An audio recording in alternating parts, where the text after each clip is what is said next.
সজনে ডাঁটা রান্না হবে বলে ডাঁটাগুলো ছুঁড়ে নেব। কত সুন্দর ডাঁটাগুলো হয়েছে, খুবই সুন্দর ডাঁটা, কতগুলো খুব সুন্দর। আমি এই গাছটা থেকে বেগুন তুলব, 2টা বেগুন তুললেই হবে। এই যে একটা বেগুন, খুব সুন্দর।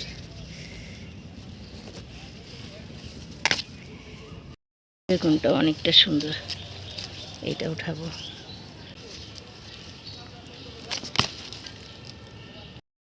এটাও সুন্দর, এটা উঠিয়ে নিচ্ছি। আমার এই 3টা বেগুনই হবে। এই ডাঁটা আর বেগুন দিয়ে আজকে আমার রান্না হবে। কেটে নিচ্ছি ডাঁটাগুলো।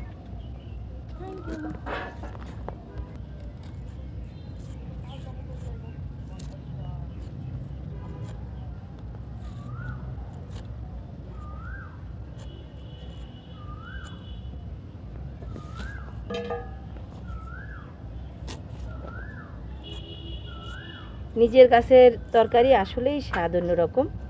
এটা বরকতও আছে এবং রান্না করতে যেও মনে হয় যে খুব সুন্দরভাবে সিদ্ধ এবং স্বাদ যেন বেশি বেশি, কেনাটার চাইতে অনেক অন্যরকম। আমি সজনে ডাঁটাগুলো কেটে পানির মধ্যে রেখেছি, এটা ধুয়ে চাপিয়ে দেব। তাই প্রয়োজনীয় মশলা এখানে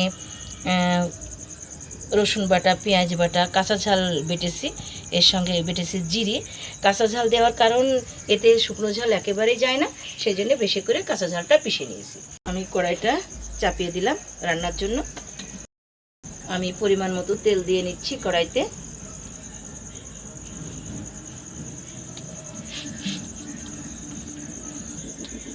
আমার তেলটা গরম হয়ে গেছে, আমি মশলাগুলো একে একে দিয়ে দিচ্ছি। দিলাম পেঁয়াজ বাটা, রসুন বাটা, জিরে বাটা, কাঁচা ঝাল।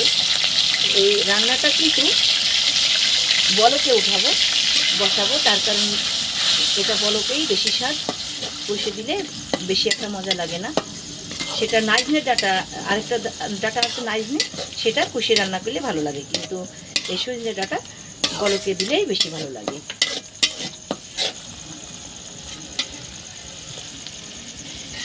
আমি দিয়ে দিলাম ধনের, হলুদের গুঁড়ো দিয়ে দিলাম,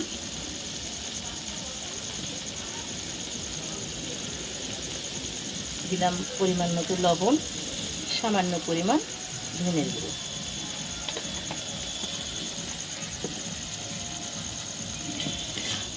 এটা আমি সুন্দরভাবে কষিয়ে নেব। পানিটা দিয়ে দিলাম।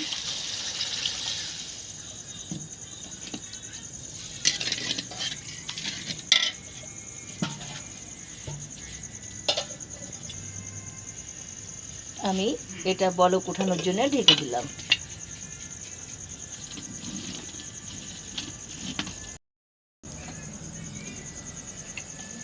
বলকটা উঠে গেছে, এবার আমি ডাঁটাটা দিয়ে দেব। দিয়ে দিলাম।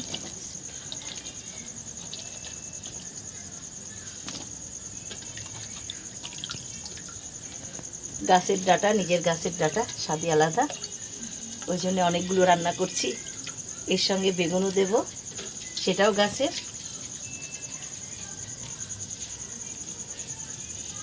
এটা বলক ওঠানোর জন্য আবার আমি ঢেকে দেব।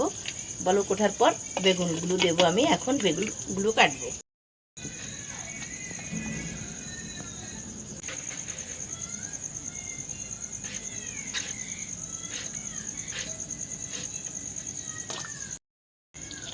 ডাঁটাটারও বলক উঠে পড়েছে, এবার এটা একটু ভালো করে নেড়ে দিয়ে এর ভিতরে বেগুনগুলো দিয়ে দেব। এবার আমি বেগুনগুলো দিয়ে দিলাম।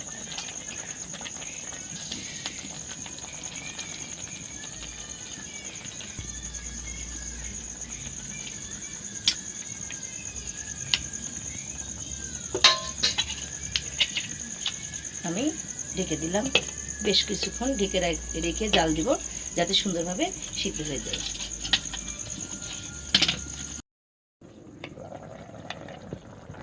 আমার ডাঁটা রান্নাও হয়ে গেছে, খুব সুন্দরভাবে, খেতেও খুব ভালো লাগবে। এই ডাঁটা আমরা আবার মাছ দিয়েও রান্না করে খাই,